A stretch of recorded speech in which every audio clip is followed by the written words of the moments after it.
My name is Grace Myers. I'm 36 years old. 20 years ago, my parents threw me out of their house for getting pregnant in 10th grade. I was 16 years old. November rain. One suitcase. My mother standing at the door telling me I was dead to them. That same night, they signed documents removing me from the family. Me and any child I might ever have. I kept those papers. I kept everything. For 2 decades, I was invisible. They told everyone I had moved overseas and built their spotless reputation on the grave of the daughter they abandoned. Then, last week, they appeared at my front door, desperate, smiling, demanding to meet their grandson. A grandson they had spent months bragging about to 200 of their most influential friends. They offered me $250,000. What they didn't know was that the grandson they'd been promising everyone didn't exist, and what they found instead would shatter everything they had spent 50 years building. Portland, Oregon, November 2004. I was 16 years old, a sophomore at St. Catherine's Academy, and the youngest child of Richard and Diane Myers. On paper, we were the perfect family. My father owned a successful downtown real estate law firm, Myers and Associates, founded in 1987. My mother had served as president of the Parent-Teacher Association for 4 straight years.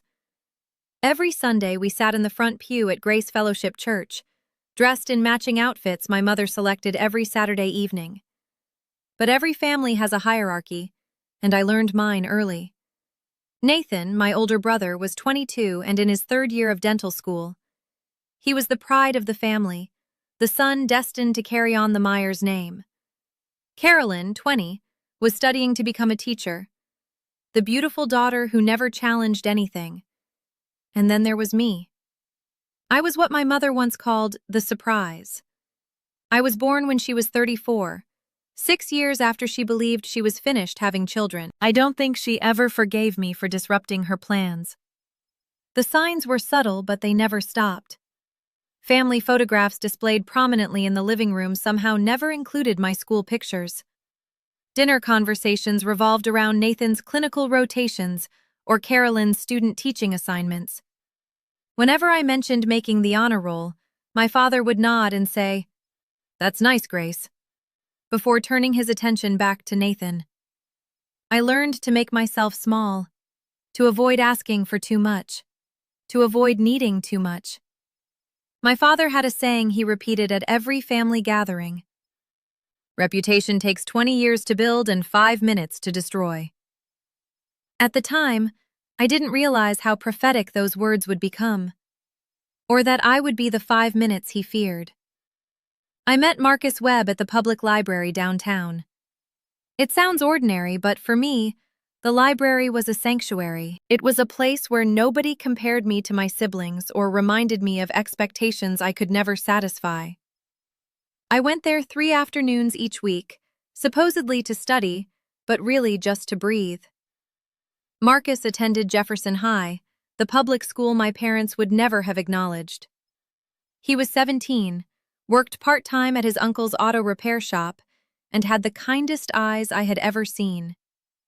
He found me crying in the biography section one October afternoon after my mother had forgotten to pick me up from school for the 3rd time that month. "Hey," he said, sliding into the chair across from me. "You okay?" No one had asked me that in a very long time. We dated in secret for 2 months. He was gentle, patient, and made me feel like I mattered, like I was someone worth remembering. October 28, 2004. I'll never forget staring at that pregnancy test in the bathroom of a gas station 3 miles from my school. 2 pink lines. My hands wouldn't stop shaking. When I told Marcus, he didn't run. He didn't make excuses. He took my hands and said, "We'll figure this out together, Grace. You're not alone." I wanted to believe him. Part of me did. But I knew my parents. I knew what mattered most to them. And I knew that when I told them, their first question wouldn't be, "Are you okay?" It would be, "What will people think?" I chose to tell them during Sunday dinner. I had no idea it would be the last meal I ever ate in that house. Sunday, November 14th, 2004, 7:32 p.m. The roast beef was overcooked. I remember that detail because I kept staring at it, trying to gather the courage to speak while my father complained about a property dispute, and my mother discussed which families would attend the church Christmas gala.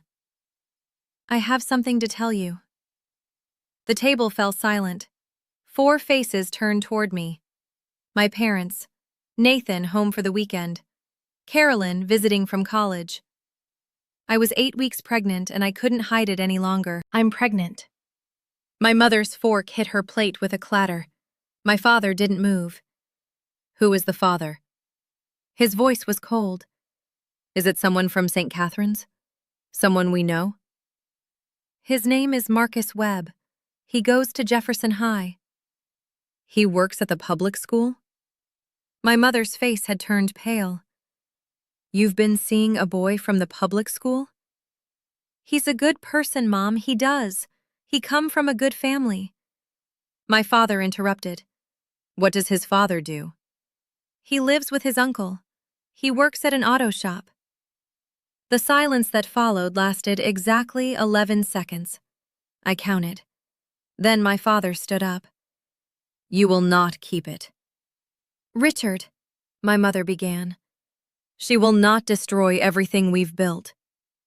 He looked at me as if I were a stranger, as if I were something that needed to be removed. If you keep that baby, you are no longer part of this family.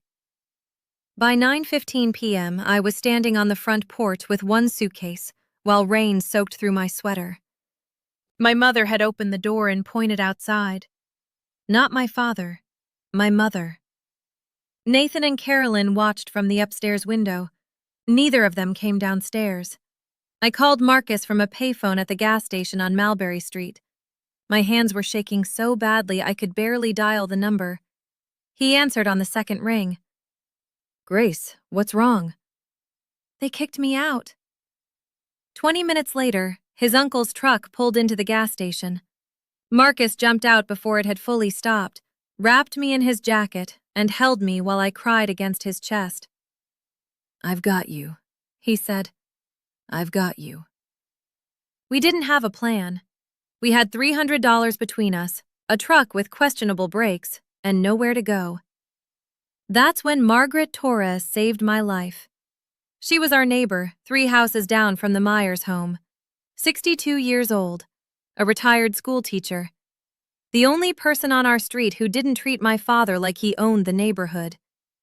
She had seen me standing in the rain from her window. She had watched long enough to understand. You can stay with me, she said when I knocked on her door close to 10 o'clock that night. As long as you need. 2 weeks. That's how long we stayed in Mrs. Torres's guest room before Marcus found us a studio apartment in Seattle. $425 a month, above a laundromat that smelled like bleach and secondhand hope.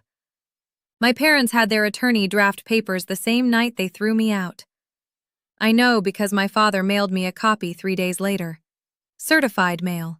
Signature required. Like I was a business transaction. The document stated that Grace Elizabeth Myers forfeited all inheritance rights and that the Myers family held no legal or moral obligation to her or to any child born to her. I kept that paper. I've kept it for 20 years. Lily Grace Myers Webb was born on July 6, 2005, at Harborview Medical Center in Seattle. 7 pounds, 4 ounces, 10 fingers, 10 toes. Her father's brown eyes and my stubborn chin. She entered the world screaming, and I remember thinking, good, scream, make them hear you. Don't ever let anyone make you small. The first 5 years were a blur of survival. Marcus worked double shifts at a repair shop in Ballard, while I finished my GED and then began taking community college classes, 2 at a time, whatever I could manage around Lily's schedule. We lived on ramen noodles and free bread from the day-old bin at the bakery down the street. I learned how to sew patches onto patches to stretch $1 until it begged for mercy. When Lily was born, I sent my parents a birth announcement. No response. On her first birthday, I mailed them a photograph. Silence. By her second birthday, I stopped trying. Marcus and I never got married. We always said we would, someday, when we could afford a real wedding, when life settled down. But someday kept getting pushed further away. Then, on March 15, 2010, a delivery truck ran a red light on Aurora Avenue. Marcus was driving home after a night shift. The police officer who came to my door told me he died on impact. He was 26 years old. Lily was 4. The life insurance policy Marcus had through work paid out $12,000. That was it. $12,000 for 26 years of a good man's life. I was 22 years old, a single mother with a 4-year-old daughter, $12,000, and absolutely no one to call. I could have given up then. I didn't. While Marcus was alive, I'd started taking on small interior design projects, decorating apartments for neighbors who couldn't afford professional designers, staging homes for real estate agents willing to take a chance on a young mother with no credentials. People said I had an eye for it, a gift for making small spaces feel like home. After Marcus died, I threw myself into that work as though my life depended on it. Because it did. In 2012, I met Eleanor Vance at a design workshop at Seattle Central College. She was 52, recently retired as the creative director of a major design firm, and looking for a project. For reasons I still don't completely understand, she chose me. "You have talent," she said after reviewing my portfolio. "Raw, unpolished, but real. Let me help you shape it."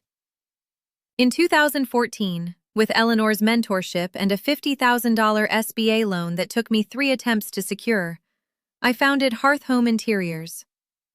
Our first office was a converted closet in a shared workspace.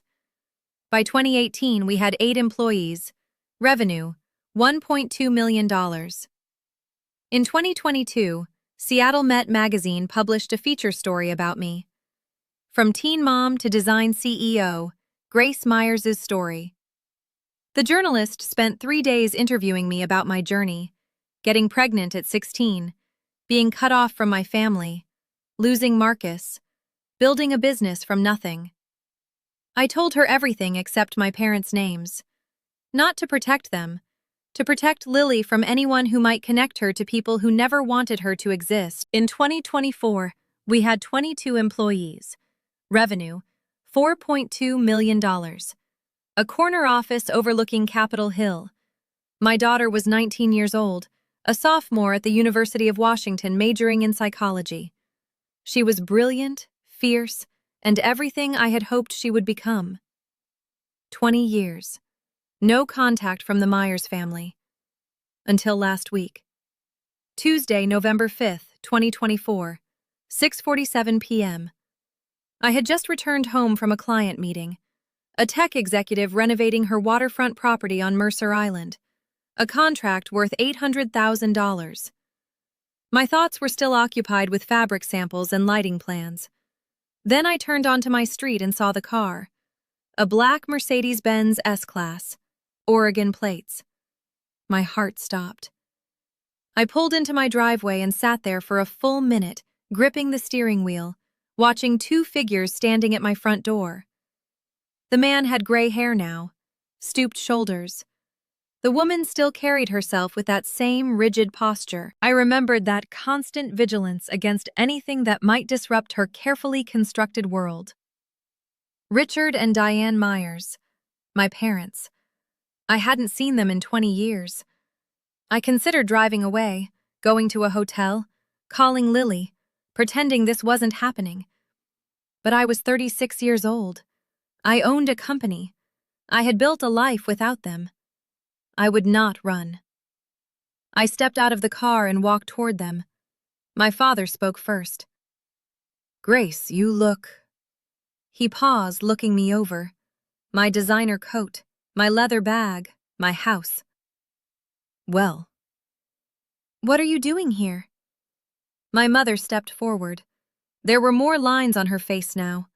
Her hair was a carefully maintained shade of ash blonde that didn't quite match her age. "We know about your son, Grace. We know you have a son." I stared at her. "We'd like to meet him," my father added. "We'd like to reconnect as a family." The absurdity of it almost made me laugh. 20 years of silence. 20 years of pretending I didn't exist, and now they were standing on my porch asking to meet a grandson they had never bothered to know. A grandson who didn't exist. I let them into my house. I still don't know why. Maybe I needed to hear what had brought them here after 20 years of silence. My father sat in my living room as though he were evaluating a property for purchase, taking in the hardwood floors, the custom built-in shelving, the original artwork hanging on the walls. My mother perched on the edge of the sofa, hands folded neatly, spine perfectly straight. "Your anniversary," I said. "That's why you're here." 50 years. My father almost smiled. "November 15th.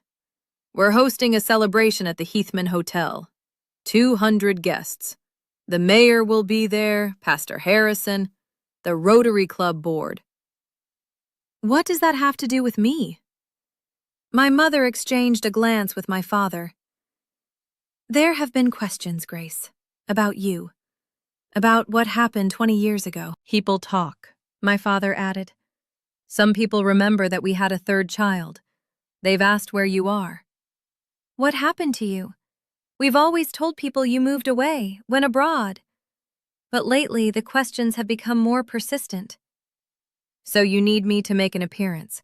Show everyone that the Myers family is whole and happy." "We need your son." My mother's voice was firm. "We've told people about him, about our grandson. He should be there representing the next generation of the Myers family." The room went completely still. "Who told you I have a son?" "We read that article." My father waved a dismissive hand. "The magazine feature. It mentioned your child and your successful business. You've done better than we expected." Better than we expected. As though I'd been graded. As though my entire life had been some test I might have failed. "And if I refuse?" My father's jaw tightened. "Let's not make this difficult, Grace." He reached into his leather briefcase and pulled out a blank check. The sight of it turned my stomach. "We're prepared to compensate you," he said, setting it on my coffee table. $250,000. Bring your son to the party, stay for 3 hours, take some family photographs, and then you can return to your life. I looked at the check, then at my mother, who was nodding as though this were the most reasonable proposal in the world. $250,000? I repeated. Is that what 20 years of silence costs? We're also prepared to reinstate you in the family trust. My mother leaned forward, lowering her voice to a conspiratorial whisper. The combined estate is valued at $3.8 million. You would receive an equal share alongside Nathan and Carolyn. I thought about that studio apartment above the laundromat, the nights I worked double shifts while Lily slept in a playpen behind the counter of a coffee shop because I couldn't afford childcare. The years I spent building something from nothing while they sat in their Portland mansion, pretending I had never existed. And if I say no? My father's expression hardened. We would prefer not to involve your son directly, Grace. But if necessary, we can reach out to him ourselves, explain the situation, help him understand his family history. It was a threat, subtle but unmistakable. You want to contact my child, I said slowly, and tell them your version of what happened. We want to be a family again. My mother spread her hands, the picture of reasonableness. Isn't that what you've always wanted? I was about to answer when I heard footsteps on the stairs, and everything changed. Mom, is everything okay? I heard voices. Lily stopped at the bottom of the staircase, her psychology textbook still in her hand. She was wearing sweatpants and a University of Washington hoodie, her dark hair pulled back in a messy ponytail. She looked exactly what she was, a 19-year-old college student who had been studying in her room. My mother rose to her feet, her face moving through confusion, calculation, and something close to horror. "Who is this?" "This is Lily." I stood, positioning myself slightly between my daughter and my parents. "My daughter. Your granddaughter." "Daughter?" My father's voice cracked. "But we were told. The article said." "The article said child. You assumed the rest." Lily's eyes moved from me to the stranger sitting in our living room. Recognition settled across her face. "These are them. The grandparents who threw you out when you were pregnant with me?" My mother flinched. "That's not. It was more complicated than that." "Which part was complicated?" Lily folded her arms. "The part where you kicked a 16-year-old out into the rain, or the part where you spent 20 years pretending she didn't exist?" "Young lady," my father began. "I'm not your young lady.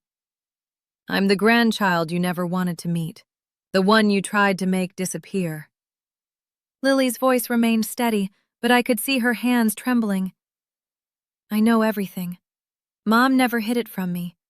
I know about the letter. I know about the inheritance papers. I know you told everyone she moved abroad." My parents sat in stunned silence. Lily looked at me. "They came here for a grandson, didn't they?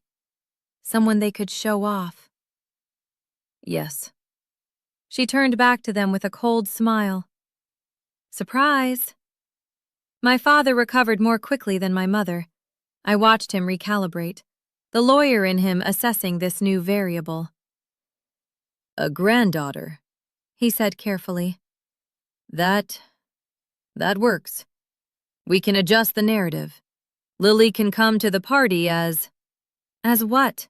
Lily cut in. "The secret granddaughter you've been hiding for 19 years?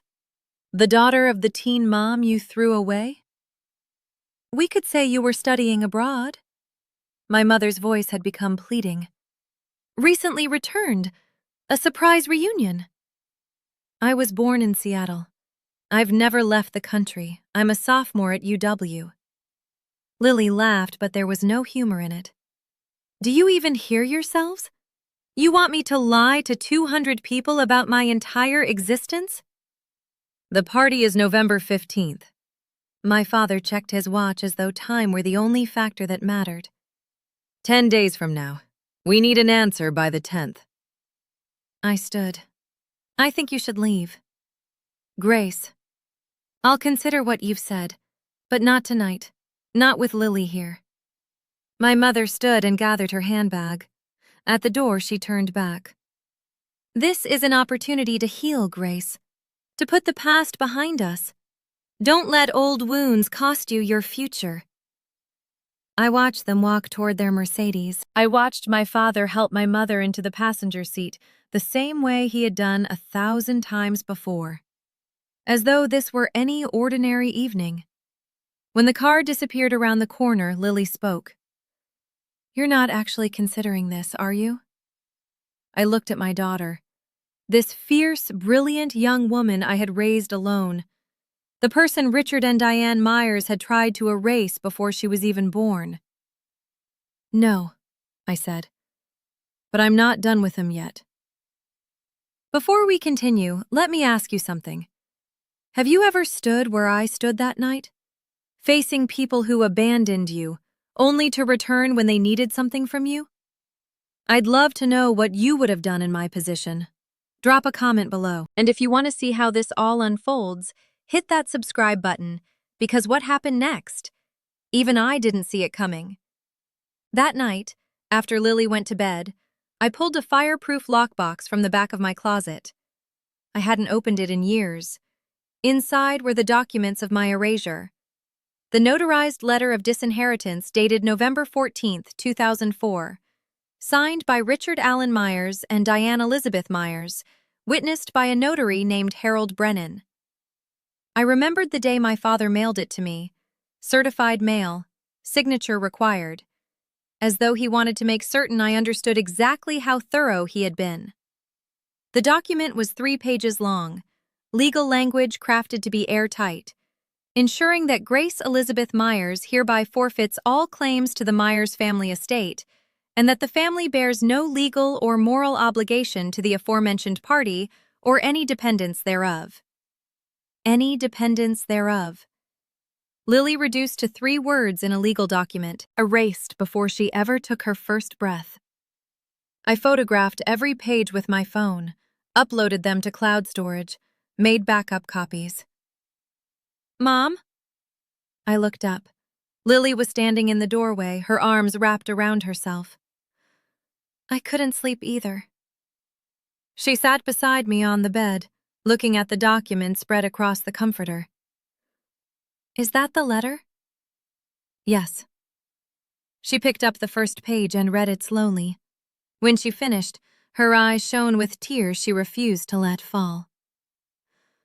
"They really did it," she whispered. "They really just cut you out like you were nothing." "They did." "What are you going to do with these?" I looked at my daughter, at the evidence of 20 years of calculated cruelty spread out before us. "I don't know yet," I admitted. "But whatever I do, they won't be able to pretend anymore." Lily nodded slowly. "I might have an idea." The next morning, I made a phone call I hadn't made in more than a year. Margaret Torres answered on the 3rd ring. "Grace, is that you, sweetheart?" "Mrs. Torres?" I smiled despite everything. "I hope I'm not calling too early." "At my age, early is relative. What's wrong? You sound like you've got weight on your shoulders." I told her about my parents' visit, about the grandson they had invented, the anniversary party, the $250,000. When I finished, the line remained quiet for a long moment. "Those people," she finally said. 20 years, and they haven't changed one bit. "Mrs. Torres, I need to ask you something." That night, November 14th, 2004. I remember it like it was yesterday. Her voice hardened. "I watched from my window, saw you standing in the rain. That little suitcase at your feet. I watched your parents' car drive away. I should have come outside sooner. I've regretted that every day since." "Do you still have your security camera footage from back then?" There was a pause. "You know, I never delete anything. Old teacher habit. Document everything. Let me check my files." 20 minutes later, my phone buzzed with an email. A grainy but unmistakable image. A 16-year-old girl standing on a porch in the rain. 9:17 p.m., November 14th, 2004. The timestamp was visible in the corner. The address, my parents' house, was partially visible in the frame. "That's you," Mrs. Torres said when I called her back. "That's the night they threw you away. Would you be willing to verify this officially if needed?" "Honey, I've been waiting 20 years for someone to ask." Her voice was fierce. "Whatever you need, I'm there." I thanked her and ended the call. 2 pieces of evidence, 2 witnesses. Now I needed a plan. That evening, I reread my own story. The Seattle Met article was still online, shared more than 12,000 times since its publication in March 2022. Journalist Rebecca Hang had titled it, "From Teen Mom to Design CEO, Grace Myers' Story." 2,500 words about loss, resilience, and building something from the ruins of everything you thought you knew. I had been careful during that interview. I told the truth, just not the entire truth. I mentioned being estranged from my family without naming names or cities. I talked about becoming a mother at 17 without identifying the parents who had cast me out. Not to protect them, to protect Lily from strangers making connections, asking questions, and reopening wounds that weren't theirs. Now I scrolled through the comments, thousands of them. This woman is incredible. Imagine being thrown away by your own family and still becoming this successful. I went through something similar. This story gives me hope. Someone should make a movie about her life. Then one comment caught my attention. It had been posted just 2 weeks earlier. Does anyone know if she's related to the Myers family in Portland? The law firm people? Someone at my church mentioned it, and now I'm curious. So that was how my parents found out. My phone rang. Eleanor Vance. Grace, I heard through the grapevine that your parents materialized after 2 decades of radio silence. I laughed despite myself. News travels fast. This is Seattle. Everything travels fast. Her voice softened. What do you need? I don't know yet. Advice, maybe. Perspective. What I know, Eleanor said, is that you've spent 20 years proving who you are without them. Don't let 3 hours at their party undo that. She was right, but I was already thinking bigger than 3 hours. Thursday, November 7th, 2024, 3:42 p.m. My phone displayed an Oregon area code I didn't recognize. I almost let it go to voicemail. Grace, it's Nathan. I hadn't heard my brother's voice in 20 years. It was deeper now, weathered.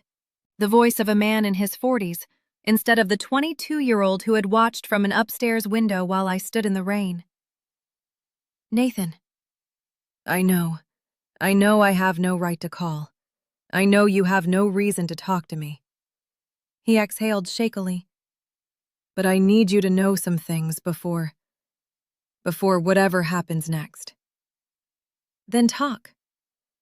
The grandson story, the whole thing about you having a son, that came from Mom.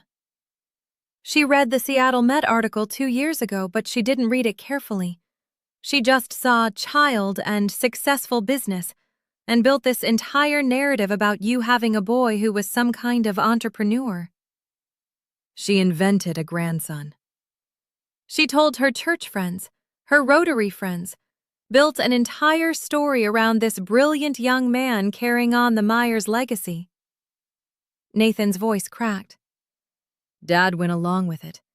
They've been living off your imaginary son for months. I closed my eyes. Even now, after everything, my parents' capacity for delusion still amazed me. Why are you telling me this? Because I was a coward. Grace, 20 years ago, I should have come downstairs. I should have said something. He stopped, breathing heavily. Carolyn and I have talked about it for years. We were wrong. We've always been wrong. And now I want to make it right. Whatever that looks like. Nathan paused. The anniversary party.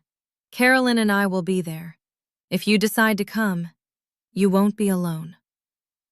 I didn't know what to say to that. Nathan talked for another hour. He told me about the unwritten rules of being a Myers child, the expectations, the constant performance, the way our parents used approval as a weapon, giving it to those who complied and withholding it from anyone who stepped out of line. Carolyn has 2 kids, he said, 8 and 11. She's terrified they'll grow up the way we did, walking on eggshells, never knowing if they're good enough. Why didn't you ever reach out during those 20 years? A long silence. I almost did 5 years ago.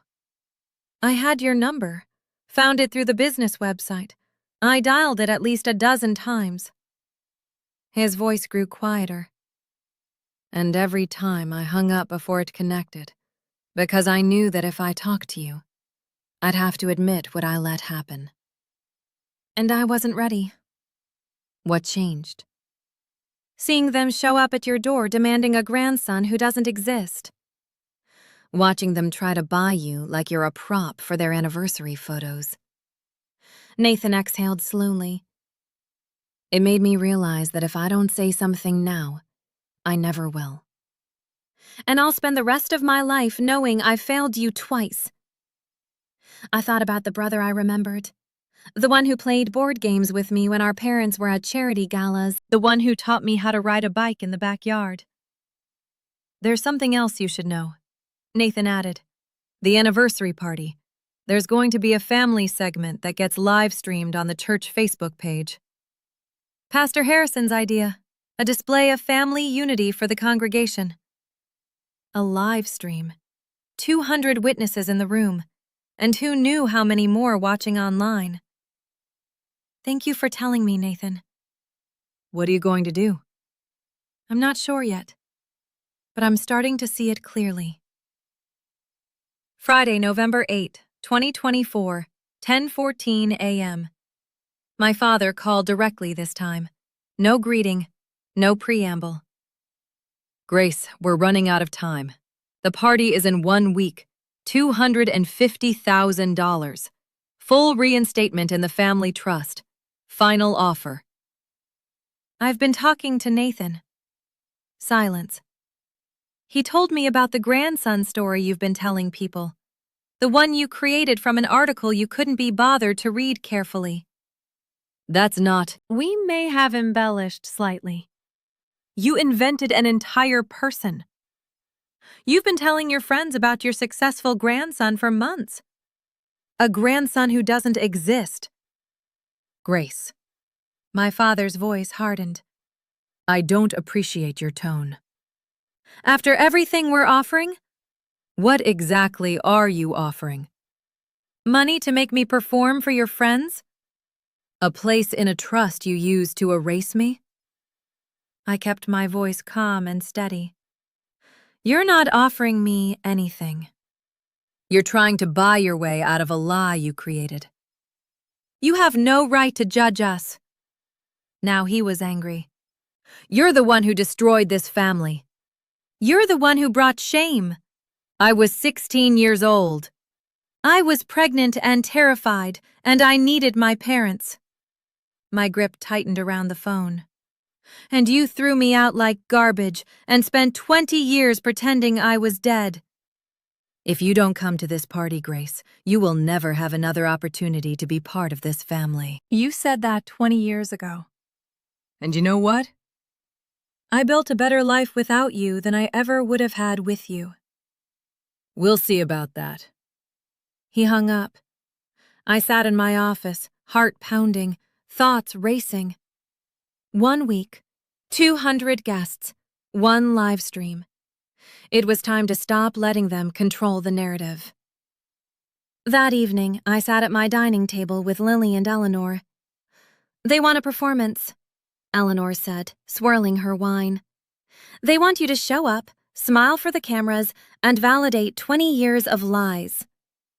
They want to use you, Lily added, the same way they've always used you, as something to manage, not someone to love. I looked at both of them, my mentor, my daughter, the family I had built for myself. I'm going to that party. Lily's head snapped up. Mom! Not to give them what they want, to give myself what I need. I pulled out my phone and showed them the photos of the disinheritance letter, Mrs. Torres's security footage, and the Seattle Met article. They've spent 20 years controlling my story, telling people I moved abroad, inventing a grandson, making me disappear. And you want to undisappear? Eleanor said slowly. I want to tell the truth in front of everyone who matters to them, on their stage, at their party, during their precious live stream. I took a breath. Not to humiliate them, but to stop letting them pretend I don't exist. I'm coming with you. Lily's voice was firm. They need to see who I really am, not their imaginary grandson. Me. I reached for her hand. Are you sure? This could be... I've spent my whole life knowing my grandparents chose their reputation over my existence. I'm sure. I called Nathan that night. Your offer to stand with me. Does it still hold?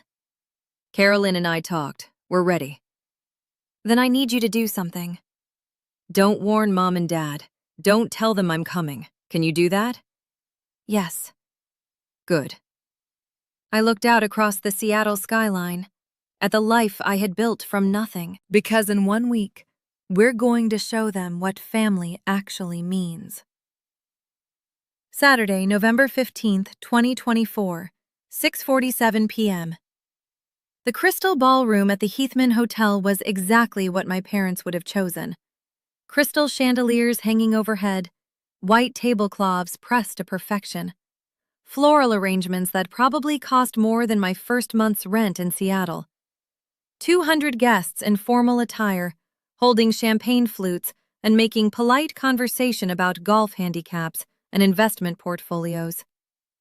I stood at the entrance with Lily beside me. She wore a navy blue dress, simple, elegant. I had chosen black, professional, understated, impossible to ignore. You okay? She whispered. I'm about to crash my parents' 50th anniversary party and tell 200 people they've been lying for 20 years. I squeezed her hand. I'm terrified. That's not what I asked. I looked at her. This incredible young woman who had grown up knowing her grandparents had tried to erase her, who had built strength from that knowledge instead of letting it break her. Yeah, I said. I'm okay. We walked inside. The room was arranged around a raised platform at the far end, where my parents would give their speeches. A camera crew was setting up the live stream for Grace Fellowship Church. I could already see the Facebook Live indicator blinking. And there they were, Richard and Diane Myers, standing on the stage surrounded by well-wishers.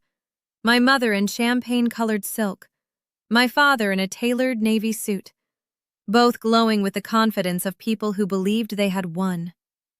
They hadn't noticed us yet. The room was too crowded. The attention was too focused on them. But heads were beginning to turn. Someone near the entrance whispered, "Is that someone else?" The daughter from the article. The whisper spread through the room like ripples across water. Then my mother looked up. My father had just begun his speech. 50 years of marriage has taught me that family is everything. Diane and I have built our lives around that principle. Our children, our community, our faith. His voice carried across the ballroom through the microphone, captured by the live stream camera. 200 faces watched with admiration. On a small monitor near the stage, I could see the Facebook Live comments scrolling. Beautiful couple. God bless the Myers family. What an inspiration. My mother saw me first. Her champagne smile froze. I watched her hand tighten around my father's arm. He followed her gaze, stopped mid-sentence. The room began to notice, heads turning, whispers growing. Someone near the back said loudly enough for others to hear, "That's her from the magazine. The design CEO." Someone else added, "That's Richard's daughter. I thought she was in Europe." My father recovered first. As I was saying, family has always... I started walking toward the stage. The crowd parted. Not dramatically, this wasn't a movie. But people stepped aside, sensing that something was about to happen. Lily walked beside me, chin raised, steps steady. Nathan appeared at the edge of the crowd, Carolyn beside him. Neither tried to stop me. They simply watched. "Grace." My father's voice came through the speakers, strained now. "What a surprise.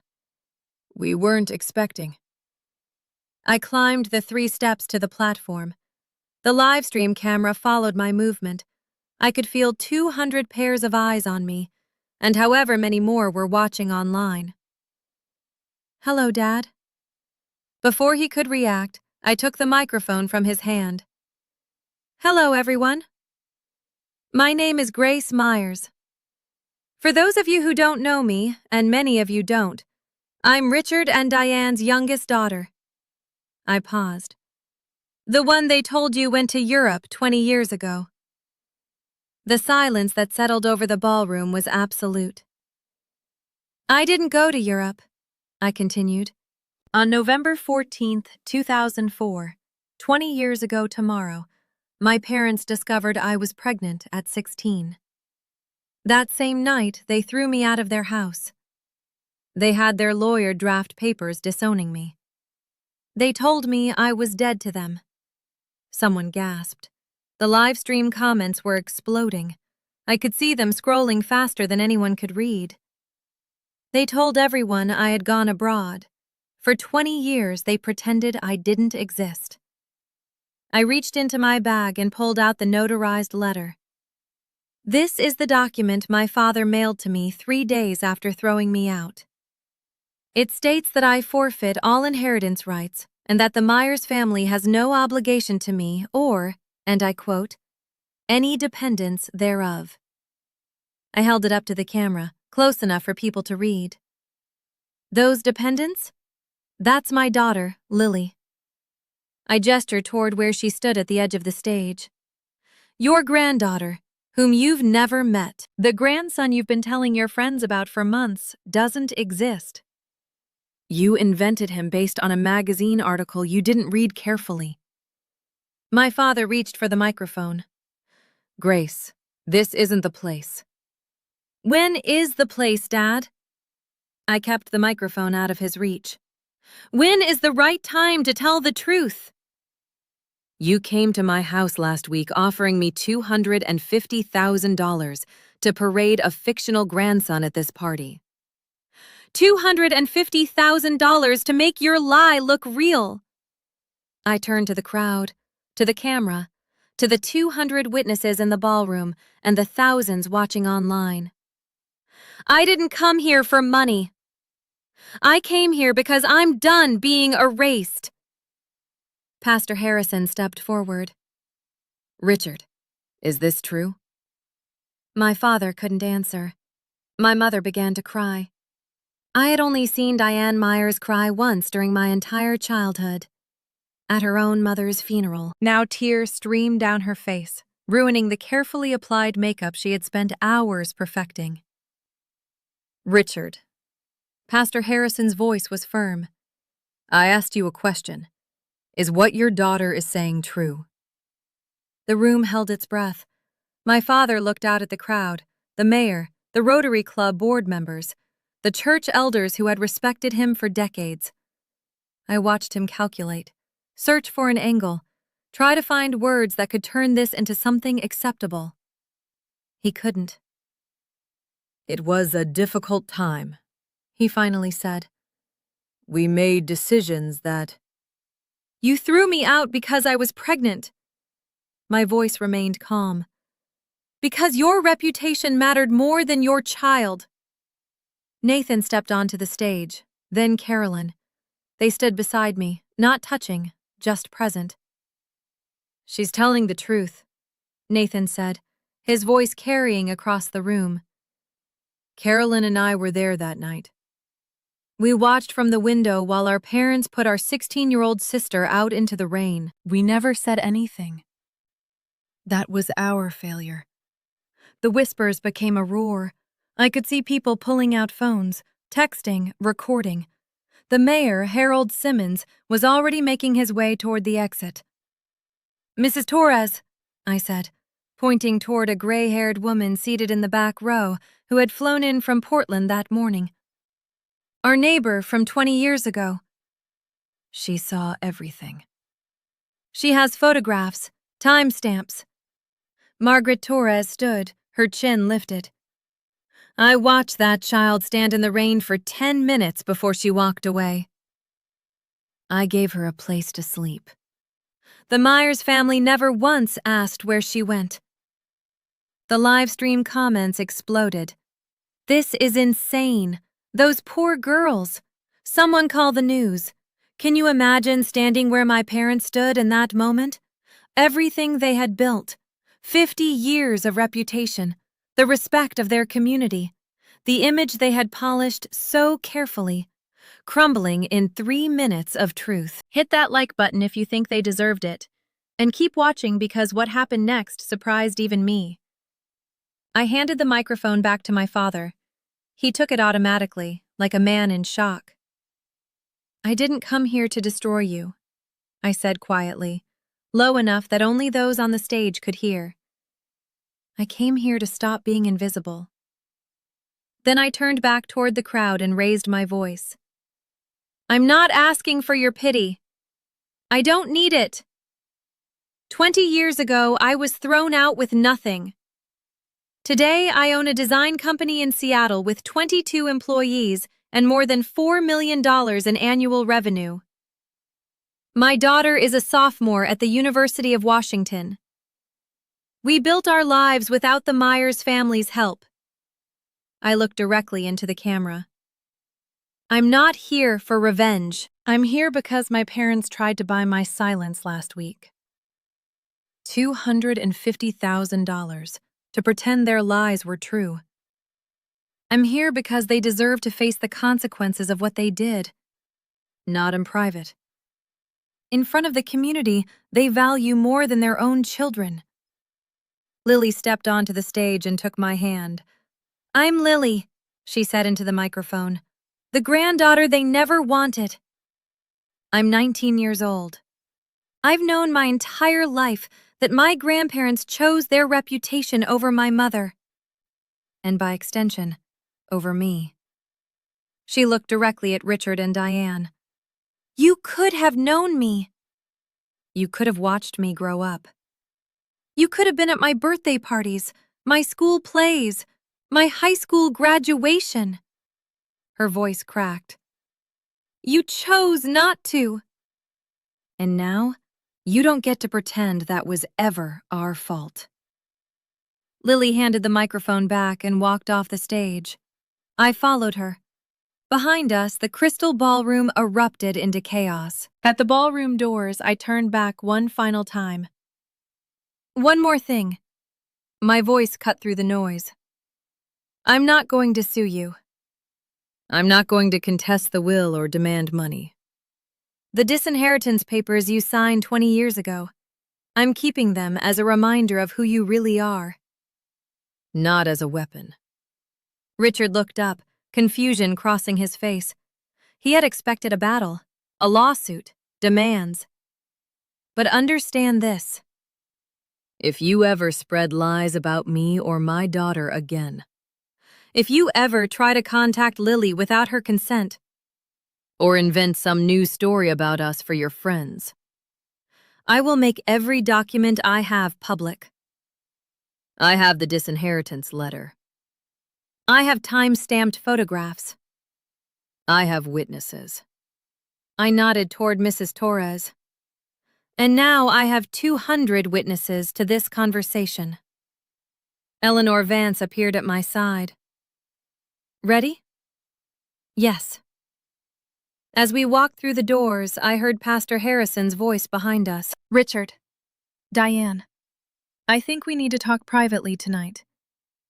Lily squeezed my hand as we stepped into the November evening.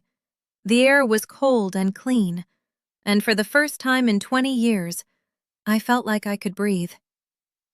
"Mom?" Her voice was small. "Did we do the right thing?" I thought about 16-year-old Grace standing in the rain with a suitcase and a baby she hadn't planned for.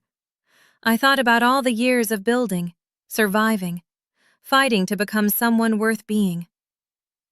"We told the truth," I said. "We set a boundary. We let them face the consequences of their own choices." I pulled her into a hug. "That's not revenge. That's justice." "What happens now?" I looked up at the night sky. "Now we go home." The fallout began within hours. By midnight, the live stream clip had been shared 847 times. By morning, that number had tripled. Someone titled it, "Woman Exposes Parents' 20-Year Lie at Their Anniversary Party," and uploaded it to YouTube, where it accumulated 40,000 views in the first 24 hours. 47 guests left the party within 30 minutes of my departure. I learned that from Nathan, who called Sunday morning with a full report. Mayor Simmons walked out without saying goodbye to Dad. Mrs. Patterson from the church board followed him. The Hendersons? You remember them. They own the chain of auto dealerships. They actually apologized to me on their way out. Apologized for never asking where you were. For just accepting the story. Sunday afternoon, a short article appeared in the Portland Herald. Local attorney's anniversary gala ends in family revelation. The article remained carefully neutral. The comments section did not. I went to church with these people. I had no idea. Richard Myers drew up my will. What kind of man throws out his own child? Anyone who watched that live stream will never see that family the same way again. By Monday, Richard had resigned from his position as an elder at Grace Fellowship Church. For personal reasons, the church bulletin stated. But everyone knew. By Wednesday, the Rotary Club board announced that it would be reviewing membership criteria at its next meeting. Richard's name was specifically mentioned. And through it all, I was in Seattle answering emails from potential clients. 7 new inquiries arrived that week. People who had seen the Seattle Met article 2 years earlier and had only now connected it to the viral video. Some fallout destroys, others clarify. Mine did both. The following Thursday, a reporter from Seattle Met called. Rebecca Huang, the same journalist who had written my profile 2 years earlier. Grace, I don't know if you've seen it, but your video is everywhere. We'd love to do a follow-up piece. The CEO who confronted her past. What do you think? I considered it. Let me get back to you. Of course. Just know the response has been overwhelming. People are connecting with your story. A lot of them have gone through similar experiences. She wasn't wrong. My company's general inbox was flooded with messages. Not about design, about family, about being cut off, about spending years feeling invisible and finally finding the courage to speak. Your video made me call my brother for the first time in 12 years. I'm a teen mom too. You gave me hope. Thank you for showing that success is the best response to people who tried to destroy you. Saturday, I flew to Seattle for Nathan and Carolyn's first visit to my home in 20 years. We sat in my living room, the same room where our parents had tried to buy my silence 2 weeks earlier, and talked for 6 hours. Nathan spoke about the years of guilt. Carolyn cried when she met Lily for the first time. Their children, my niece and nephew, ages 8 and 11, played in my backyard while the adults tried to rebuild something from the wreckage. I'm sorry, Nathan said. I know it's not enough. I know sorry doesn't cover 20 years. No, I agreed. It doesn't. But it's a start. Lily watched from the doorway. This young woman who had grown up without extended family was finally seeing what it might look like to have one. Imperfect, complicated, but real. 1 week after the party, my phone rang with an Oregon number. My mother. Grace. Her voice was smaller than I had ever heard it. I'm not calling to apologize. I don't know how to apologize for what we did. Then why are you calling? A long silence. I watched the video. The live stream. I've watched it 11 times. Another pause. I keep looking at your face when you're talking, trying to see my daughter. The one I put out in the rain. I said nothing. Your father is... She trailed off. He's not doing well. The church, the Rotary, his colleagues. Everyone is looking at him differently now. He doesn't know how to handle it. I didn't do this to punish him, or you. I know. I know that now. Her voice cracked. You did it because you had to stop pretending. You did it because we gave you no other choice. Why did you call, Mom? The longest silence yet. Because I wanted to hear your voice. Because I haven't heard it in 20 years, and I realized I might never hear it again. She was crying now. Because my granddaughter stood on that stage and told 200 people she had spent her whole life knowing we didn't want her. And I couldn't breathe. I closed my eyes. I'm not ready to forgive you, I said. I might never be. But I'm not going to hang up on you either. That's more than I deserve. Yes, it is. We stayed on the line for another minute without speaking. Then she said goodbye. She didn't ask for another chance. She didn't demand anything. Maybe that was progress. Or maybe it was simply the first step on a very long road. Thanksgiving 2024. My dining table, the one I had bought 3 years earlier at an estate sale and refinished myself, seated 12. It had never been this full. Lily sat on my right. Eleanor Vance sat on my left. Mrs. Torres, who had flown up from Portland once again, was teaching my nephew how to fold napkins into swans. Nathan carved the turkey while his wife set out side dishes. Carolyn's daughters were arguing over who got to light the candles. My parents weren't there. We hadn't reached that point. Maybe we never would. But looking around that table, I realized something. I had spent 20 years mourning a family that had never truly wanted me. Now I was surrounded by people who had chosen to be here. People who wanted to know me. Not a version of me, not a prop for their image, but me. Lily stood to make a toast. I wrote something for Mom. She unfolded a sheet of paper. When I was little, I used to ask why I didn't have grandparents like the other kids. Mom always told me the truth, that they had made a choice, and that choice wasn't about me. It took me years to really understand that. She looked at me. But I understand now.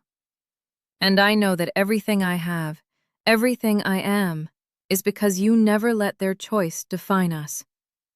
She raised her glass. To the family we build, not the one we're born into. Everyone drank. Later, after the dishes had been cleared and guests were scattered throughout the house drinking coffee, I stood at the kitchen window. Lily appeared beside me. You okay? I looked at my daughter. At this life I had assembled from the ruins of everything I once thought I had lost. Yeah, I said.